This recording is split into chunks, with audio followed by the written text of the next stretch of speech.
Hi friends, good morning. అందరు ఎలా ఉన్నారు? నేనైతే చాలా హ్యాపీగా ఉన్నానండి. మరి నేను ఈరోజు మా పిల్లల కోసం, మా కోసం లంచ్ కోసం చిక్కుడుకాయ టమాటా కర్రీ ప్రిపేర్ చేస్తున్నాను. నేను ఎలా చేస్తానో చూడండి. స్టవ్ వెలిగించుకొని కడాయి పెట్టుకోవాలి. ఇందులో కూరకు సరిపడినంత ఆయిల్ పోసుకోవాలి. నేను 2 పావులు పోసుకుంటున్నాను అండి అందాజకు. నూనె వేడెక్కాక ఆవాలు జీలకర్ర వేసుకోవాలండి. నూనె వేడెక్కింది, ఆవాలు జీలకర్ర వేసినాక చిటపటలాడుతున్నప్పుడే మనం కచ్చపచ్చగా దంచుకున్నటువంటి ఎల్లిపాయలు ఇందులో వేసేయాలండి.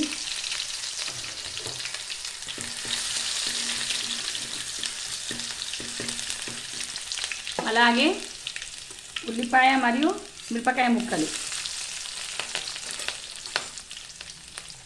ఇలా వేసుకొని ఇవి వేగే వరకు దూరగా వేయించుకొని ఒక 2 మినిట్స్ మనం వీటిని ముట్టద్దు.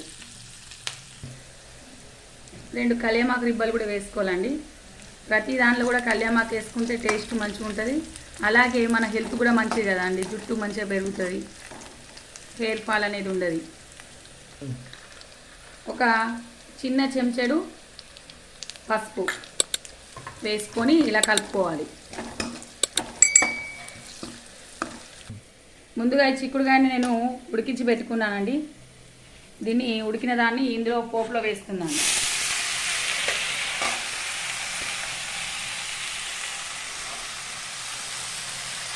ఇలా వేసిన తర్వాత కలుపుకోవాలి. మనం 2 టమాటా ముక్కలను కట్ చేసుకున్నా. అలాగే కొత్తిమీర చిన్నగా తరిగేసుకొని వేసుకుంటే చాలా టేస్ట్గా ఉంటుందండి. ఇవన్నీ వేసుకున్న తర్వాత దీన్ని ఇలా కలుపుకోవాలి.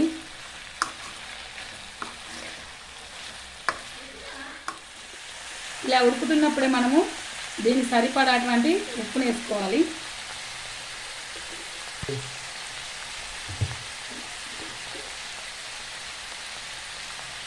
అలాగే ఉప్పు తర్వాత ఒక చెంచాడు, ఆల్రెడీ మనం మిరపకాయలు వేసినాం కాబట్టి ఒక చెంచాడు కారం, ఇవన్నీ వేసుకున్న తర్వాత మనం ఈ విధంగా కలుపుకోవాలి.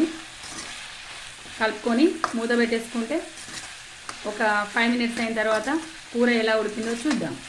ఫ్రెండ్స్, నా ఒకవేళ గిట్ట ఈ వీడియో చూస్తుంటే, నా ఛానల్ చూస్తే మీకు నచ్చినట్లయితే లైక్ చేయండి. నాకు కూడా సబ్స్క్రైబ్ పెంచండి కొంచెం, ఓకేనా అండి? చేసిన వీడియోలు మీకు ఏవైతే నచ్చుతాయో ఒకసారి కామెంట్ చేయండి, నేను అవే చేస్తాను. 10 మినిట్స్ అయినాక చూడండి కూర ఎలా ఉడికిందో. ఓకే, ఉడికింది. ఈ విధంగా నేను చేస్తానండి మా ఇంట్లోనైతే.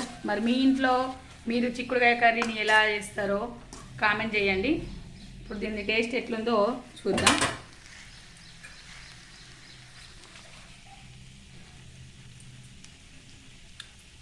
ఉప్పు కారం అన్నీ పర్ఫెక్ట్గా ఉన్నాయి, చాలా టేస్ట్ కూడా ఉంటుంది. మీరు కూడా ఒకవేళ నచ్చితే కామెంట్ చేయండి. మీరు కూడా ఇలాగే ట్రై చేయండి, నాలాగా ఎలా ఉందనేది కామెంట్ చేయండి. బాయ్.